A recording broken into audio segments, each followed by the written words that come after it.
From Ponfar to Smizmar, nerds like a lot of things, but there's something they love above all else, and that is each other. Oh, it's a very special Valentine's episode of Actually. Joining us today, we have Kate Thompson. Hi. Jessica Ross. Hello. Matt Mercer. Hello. And Marisha Ray. Howdy. Yes, this is a very special Valentine's episode, which means we have 4 contestants, 2 couples. They'll each be competing as a team for this episode. How's everyone doing today? Good. Excited. I'm happy to, have my better half carry us through the game. This will be fun because I was like, I don't know whether this will feel more cooperative or competitive. Like, you know how sometimes you have like couple group games and it's like you see parts about a relationship come out when like couples start like playing together. It's like, oh wow, like you're hitting somehow catchphrase got to like the bottom of something real deep in this relationship. Bring us closer together or destroy us. Break us apart. Tear us apart. You're in the crucible of Actually. Well, great. Well, we'll run right into it here. Most of you have played before. Kate, you haven't played with us before, but the rules are very simple. These are a stack of incorrect statements about the things that you know and love. In this case, a little bit of a romance theme. It's up to you to find the thing that is wrong with what I've said, buzz in and correct me. You must proceed with your corrections with the phrase actually, and you can interrupt me whenever you want. Also, for this particular game, each team will be sharing one buzzer. That may lead to some fun shenanigans. I don't know. We'll see how that goes. Y'all feel ready? Yeah. All right, here is our first statement. Get your thumb ready. Get your thumb ready. Love. True love will follow you forever. Oh no. At the end of The Princess Bride, the grandson has finally overcome his apprehension about kissing scenes and allows his grandfather to read him the description of a kiss between Buttercup and Wesley, the dread pirate robbers, which the grandfather describes as better than the top 5 previous most passionate and most pure kisses in all history. Yes? Actually, I don't think it takes him till the end of the movie. Isn't he kind of chill with it in the middle? He's like, all right. He's got a little bit of a turn in the middle, but he by the end, he has come to accept kissing scenes as yes, Matt. Actually, by the end of the movie, he's no longer the Dread Pirate Roberts because he passed it on to Inigo Montoya. That is correct.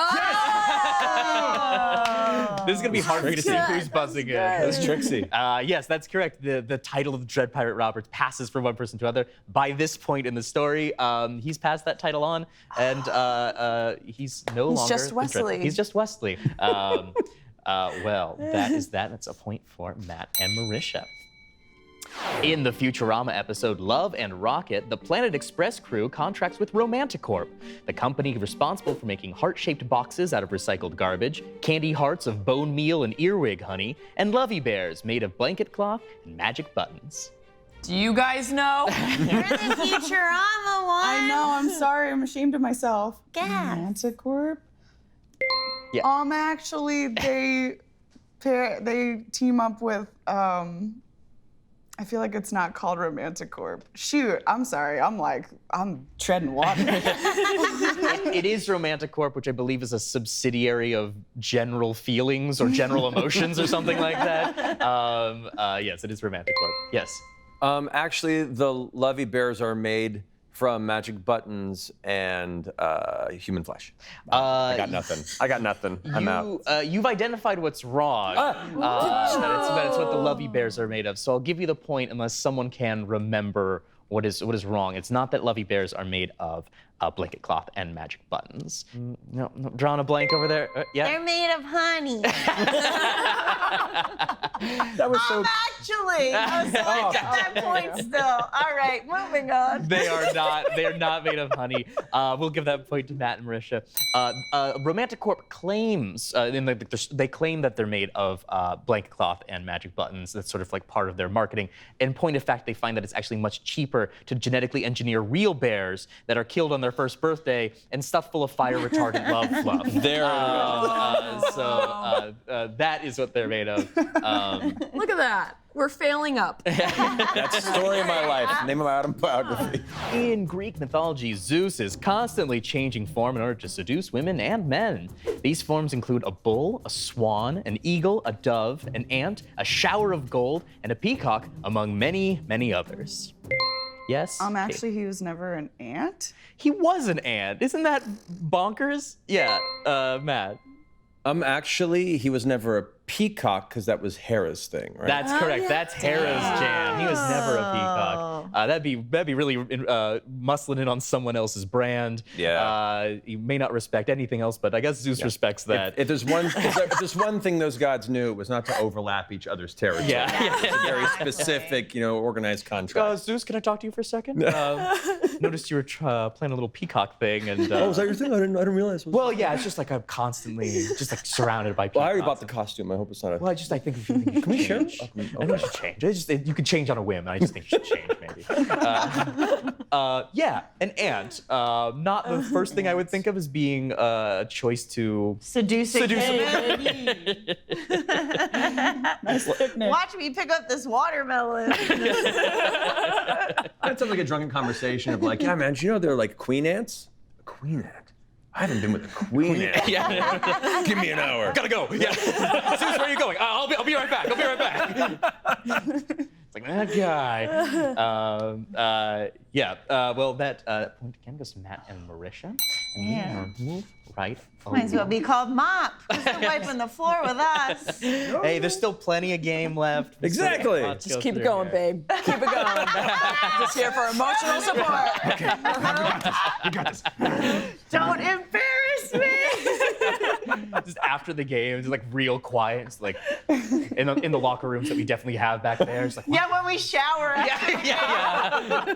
What happened out there? I don't know.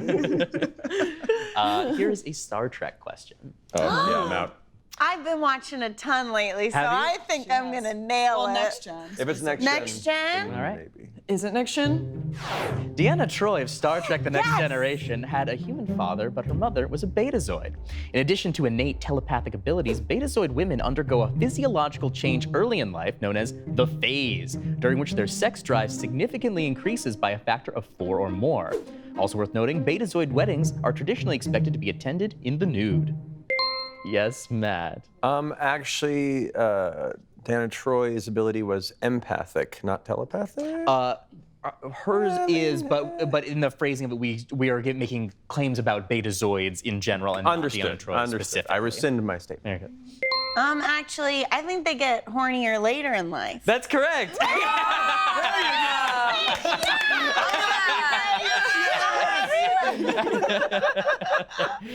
The phase. Her mom is always fucking, but after she shows up, she's like down to clown with anyone she meets. Well, that is correct. The phase occurs midlife, comparable to menopause, but just super horny, I guess. Awesome. That doesn't sound like some male projection I know. there. I love it when you can see that some writer on that team was like, Oh yeah. you know what would be awesome? Yeah. Got a thing for cougars and like, you know. It's like every episode of TNG is like pretty much that, where it's like I can picture the 3 boys in a room writing this Yeah. down. This is cool, right? Oh yeah, this is really fucking cool. Just like, Yeah. so honey, do you want to I'm tired, Fine. Would it be cool if you just got horny when you were That'd be great, wouldn't it? I'll make my own universe where everyone's horny all the time. I love it. Well, we will move on to our next question, which is our first shiny question of the game. Shiny questions, of course, like shiny Pokemon, that they're worth the same amount. They're just a little bit different and a little bit rarer. This is a game we've played before, originally called What's My Line? This is What's My Pickup Line? On the other side of this board, you're going to find 4 phrases. These are somewhat iconic phrases, quotes from movies or other properties that are, in this particular case, somehow about love. But a portion of the line has been removed. It's up to you to fill in the blank and complete the quote. Okay. Whoever can get the most right will get the point. All right, let's go ahead and flip those boards over. Take a look at those quotes. It's so sad. Oh my god.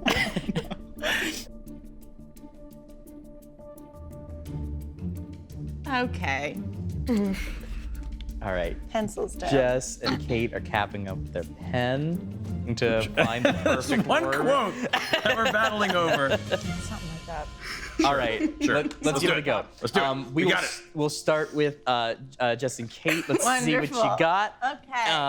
We'll get the right answers out of the way real quick. Yeah. All right.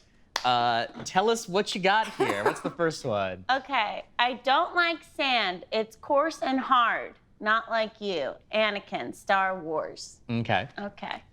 I would rather spend one lifetime with you than 1,000 on Elf Island. Hell yeah. Liv Tyler, Lord of the Rings. Hold on tight. It's gonna be a bumpy ride. Roger Sterling, The Twilight Zone. Heroic Roger? She thought it was the Twilight Zone the whole time. She was like, she started writing Rod Sterling, and I was like, no, it's There are layers. You thought your first kiss was gonna be JoJo. You was right. Dwayne The Rock Johnson. Great. You're Yes. pretty close with your with the Star Wars one. The other ones are a little farther, but let's see what Matt and Marisha. All right. You go ahead and present these. Okay. I'll present the last one. I don't like sand. It's coarse and annoying, and it gets everywhere. Not like you. A better delivery than here in the movie. Take a compliment. Jeez, Padme. I would rather spend one lifetime with you than 1,000 lifetimes of men apart, away from you, or something like that. Hold on tight, bitch. Twilight. And you thought your first kiss would be JoJo, but it's me, Dio. JoJo is our adventure. Great. So the specific wording that we have here that would have been perfect is, I don't like sand. It's coarse, rough, and irritating, and it gets everywhere. Gets everywhere is a part of that. Yeah. Yeah. That's Isn't why that it's nuts? the worst. The worst line. Anakin. Lord of the Rings, I would rather spend one lifetime with you than face all the ages of the Yeah. world That hurts. alone. That hurts that I couldn't remember it. Okay. Close, not mean, quite there. Elf Island. Hold on tight, Spider Monkey. That's right. And yes, you got that right. The last one, you thought your first kiss would be JoJo, but it was me, Dio. Great. That point will go to Matt and Marisha, and we will collect those boards. Well, my loves, I screwed up. Here are some of our favorite corrections from you, the viewers. Please forgive me. At Matt Steiner says Mario is Missing was on the NES and SNES in addition to PC. Also, it was terrible. That's correct, it was terrible. 1 point for you. And from our exclusive Dropout Discord, Ms. Fairy Freak says, actually, Luna could also transform into a humanoid child in the live-action Sailor Moon series Pretty Guardian Sailor Moon, where she could transform into Sailor Luna thanks to the power of the Silver Crystal. I don't understand any of that, but it sounds right. That's 1 point for you. Random geek named Brent says, actually, Grogar isn't the villain of the original My Little Pony series, just one of many. And he's not a centaur, Strap said, he's just a goat. Tyrek is the centaur. My apologies for screwing up Your Little Pony. We've got a little Disney question. In some older Disney cartoons, Goofy's wife, aka Mrs. Goof, is depicted as a red-headed woman who otherwise looks a lot like Goofy himself. However, Goofy's wife is conspicuously absent from the show Goof Troop. Although only mentioned in the series once, it's implied that Max's mother died at some point, leaving Goofy to raise him as a single parent. Wow. Actually, Goofy's wife is living in Tucson with her second family. I want that Goof She Troop sequel. Went back to school. I don't know. Sorry. You've hit what is wrong, which is the whereabouts of Mrs. Goof. Yeah. So I'll give it to you unless someone can be more specific. Okay. I might have a real Yeah, answer. Marisha. Actually, she's just gone on a very extended work trip for like many years. 5 She years. went out for smokes one day. and never came back. Yeah. Incorrect. I'll go ahead and give it to you, to Kate and Jess. This one's a bit of a tricky one because, in point of fact, it's never canonically explained where Mrs. Goof is, where Max's mother is. There's like a little bit of a like Mrs. Goof does appear in old Disney cartoons. You mostly see her from behind, just this like red-headed woman, and Max exists, but there are a lot of people who have sort of like a Mandela effect kind of thing. Like they have this like false memory of remembering Goofy saying that it's like, oh, your mother's up there among the stars, but that's never been in any episode. So what did Goofy do to her? I'm about to say, like, does anybody bring it up and he like gets nervous and looks in the backyard real fast and is like, I don't know, shit. I gotta go work on the shed for a minute. Give me a second. Stay away from the basement ice chest. That's Daddy's ice chest. Yeah, he's actually the villain of Goof Troop. And they're just like, there's something wrong with that Goof. Well, that point will go to Jess and Kate. Hell yeah. Thanks. Tucson, Arizona, baby. Hey, here's a fun, true fact about me. When I was in college, I helped out on an archaeological survey in Peru. And by helped out on, I mean was completely useless on, because I couldn't speak Spanish. I would have been a million times more useful if I had had Babbel, the #1 selling language learning app. Through Babbel's bite-sized lessons, you'll learn language skills that you can actually use in the real world.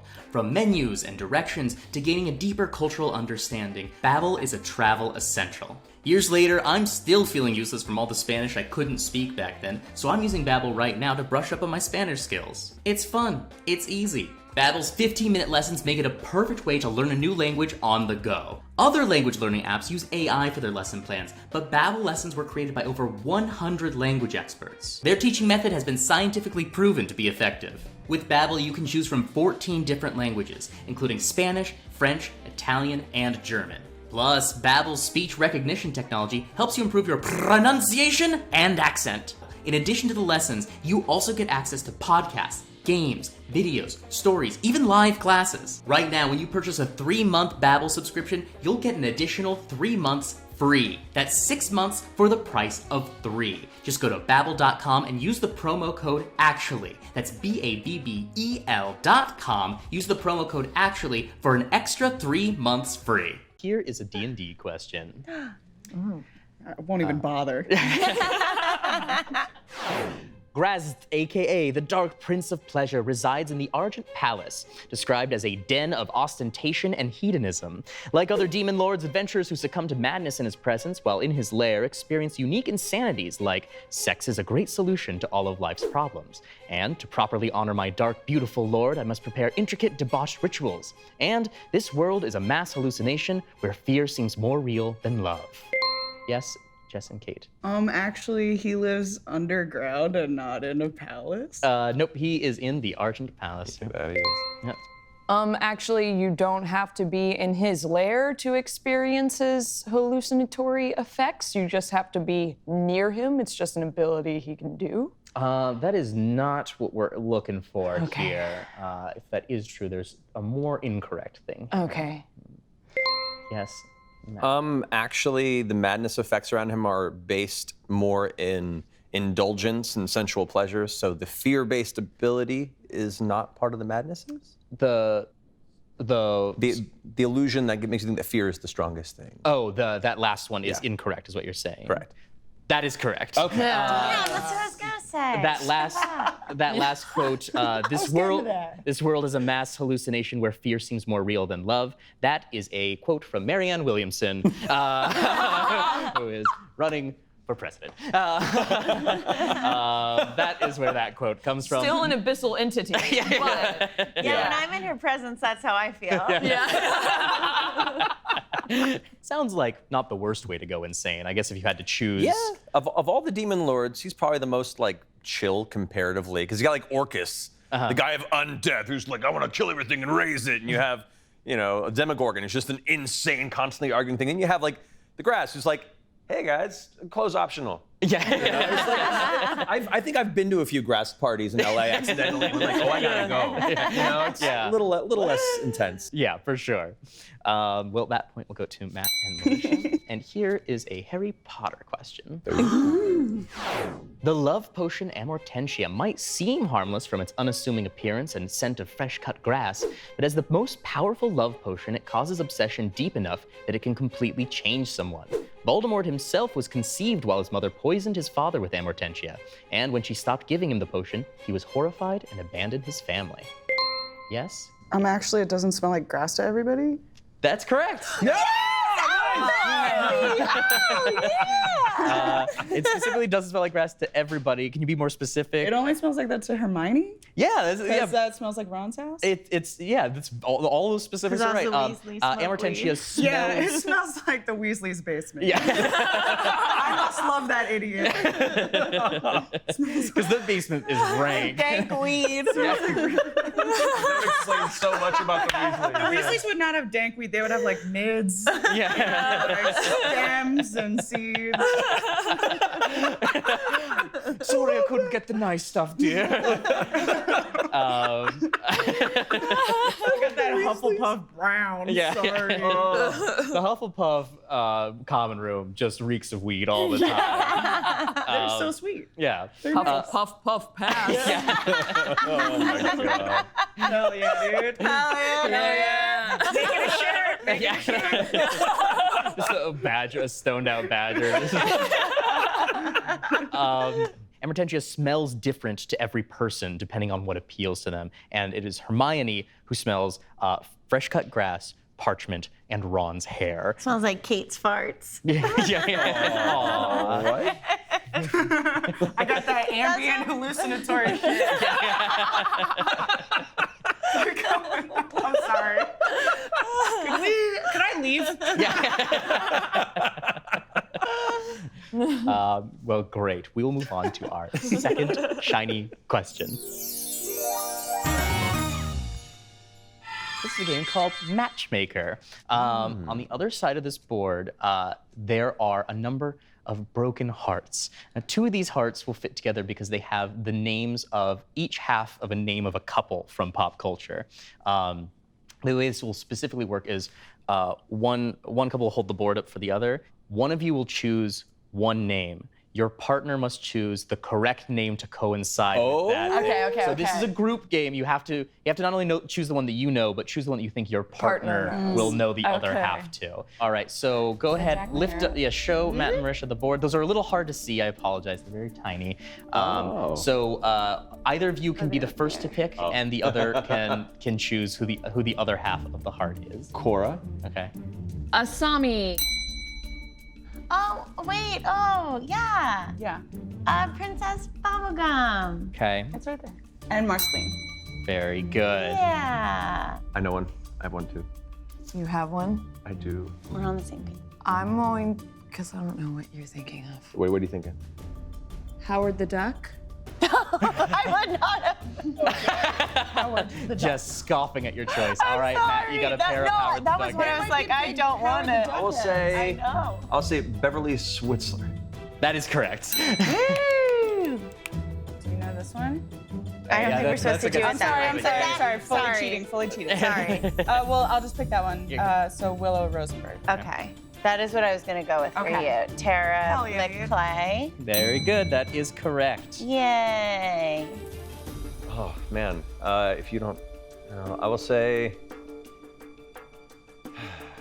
This is kind of a Hail Mary. I don't know if you watched the full series. Laura Roslin. Let's see here. Laura Matt is trying and- to telepathically beam I know. the name. I know. I can to feel it Marisha's too. head. I'm gonna say Laura and John Crichton. That is incorrect. Balls. That is That's okay. incorrect. So That's it will okay. go to which now inadvertently Okay. made this a little easier for Yeah, I know. for Kate and Yeah. Jess. That's okay. I guess I'll do Laura Roslin again. And then, So I just know that it's not one. yeah. Okay, William Adama. That is correct. Yay. Well done. What is that from? Battlestar Galactica. Oh, Did you know that? I did watch Battlestar. Yeah, it was great. Now, if we had thought through this game a little better, we could have thrown some more things in here. There's only one pairing left, right? Is that right?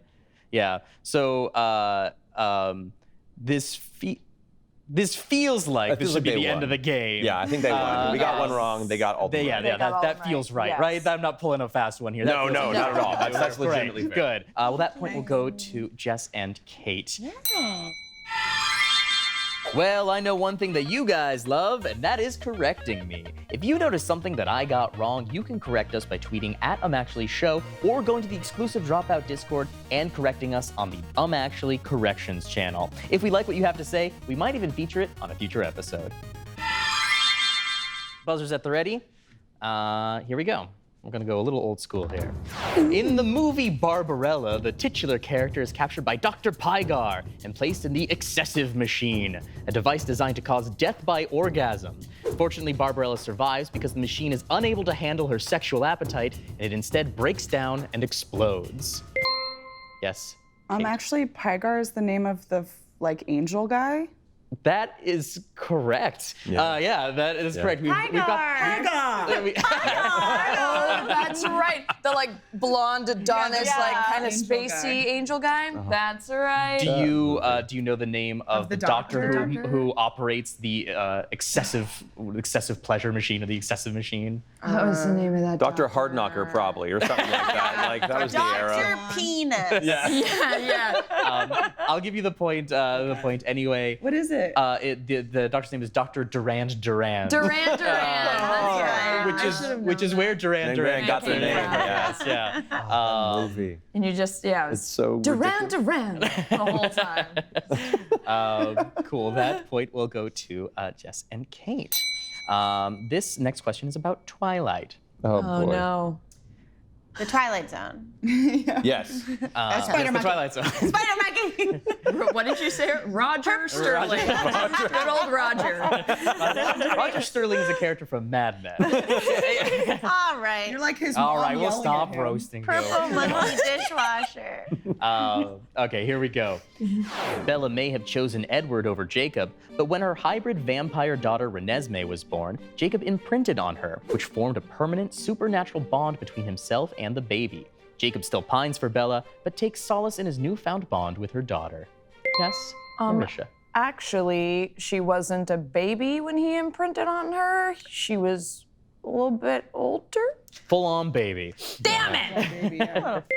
Yeah, Actually, he's just totally in love with the baby now and doesn't want Bella anymore. that's correct. That is correct. Well done. It's a stupid ending. It's really bad. so bad. It's kind of fucked. Yeah, it is. When Jacob imprints on Renesmee, he stops caring about anything else other than Renesmee, including Bella. And What it a is, hound dog. It is suggested that the only reason he ever loved Bella was to eventually, find Renesmee, and that it's indicated that the two are likely to have a romantic relationship when she gets older. By getting older, you mean 6 weeks? I don't. It's like those creeps who had those counters for Lindsay Lohan to turn 18. Oh, yes. The whole thing feels so creepy. It's because she aged super fast in the series, right? She The daughter. the daughter became a She baby. gestated super quick, right? You would think a vampire would be. Because we can't get Bella pregnant that long. It would make us all sick. That right. We should read that book. whole yeah. series. Man. More horror than romance at the end there. Definitely. Well, this is our last shiny question. Oh man. This is a game we're calling, But Can I Fuck It? So on the other side of this, there will be the title screens to 9 dating sim games.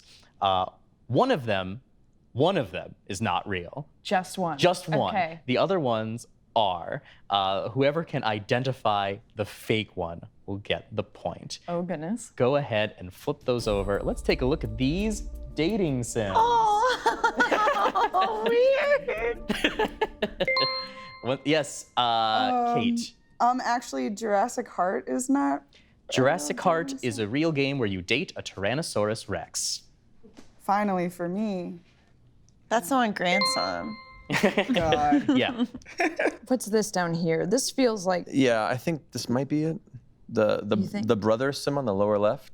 Brother Falls in Love. That is a real one in which you pursue the love of a sentient printer. Yeah, okay. Actually, Good. Go for it. Say a it. TOEFL boyfriend is not real. That is a real game where you play the only human trying to date at a pigeon high school. I love this era in gaming. You have to pay for these? Yeah, Matt. Actually, My Horse Prince is not a real dating sim. My Horse Prince is a real dating sim Wow. where you fall in love with a horse with a human head. I'm actually Panzer models, tank dating simulator isn't real. Panzer models, you date tanks. That is a real Wowie, game. wow. wow. Then let's see a tank on the picture. All right, we're running out of options. What is the fake one here? Actually, Ryoki no Hokoro, A Sick Heart, is not a real dating sim. Yeah, this- That is the fake one. Okay. Okay. We've invented this one, a fake game in which you are a doctor who dates diseases. That is not a real dating sim. That one is the fake one. The rest of these are real. To run through them real quick, we've got Dream Daddy, where you play as a dad trying to date other dads. Great game. Monster Prom is also real, where you date classic movie monsters in high school. We also have a clip here of Paca Plus, where your girlfriend is turned into an alpaca. That one is really cute. It's so cute. It's really looks cute. I would date the fuck out of that alpaca. And of course, we had our fake one there. Good job, graphic design team. Yeah. Very convincing. It looked very legit. Darn it, Zach. Middle there. Those diseases look hot. What is our score now? 6-6. Still tied up. Oh my It is goodness. tied up into our last question here, Oh my God. which, as always, concerns real life skills. Oh, that's right. That's I don't have any of those. We're bad at this. It surprises every time. While wedding anniversary customs vary, in the US and the UK, it is considered traditional to give a gift of leather on your 3rd anniversary, a gift of pearl on your 5th anniversary, a gift of tin on your 10th anniversary, a gift of silver on your 25th anniversary, and a gift of gold on your 50th. Yes. Actually, tin is not the basis of a gift given for an anniversary. Strange as it may seem, tin is actually. Man, what is wrong with people? Yeah, you don't want tin. It's just hard to find tin. Like that to me is the hard part. Yeah, you've got like cans and soldiers, and I don't know what else you. Yeah, that's like it's tin. Yeah. Actually, Yes. the pearl one is wrong. Actually, the pearl one is wrong. Do you know what it should be? Some other bullshit. The 5th one you said? 5th anniversary. It's papers at 1, wood 2. I think Um, I don't want to help you win here. But that was going to be my guess. Is wood is 5.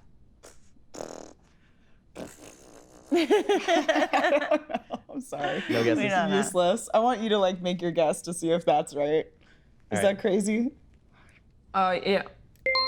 Wood is 5.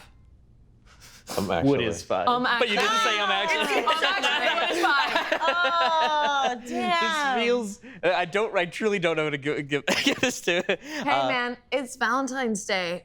We all are We winners. all win. We all win. I get wood on every anniversary. I think they should win for that comment. In the spirit of loving and giving, I'll say you both get that point. We'll end this one in a tie. Happy Valentine's Day. Happy Valentine's Day. 7 and 7 is 14. We gotta get out of this room. This is the 14th of February.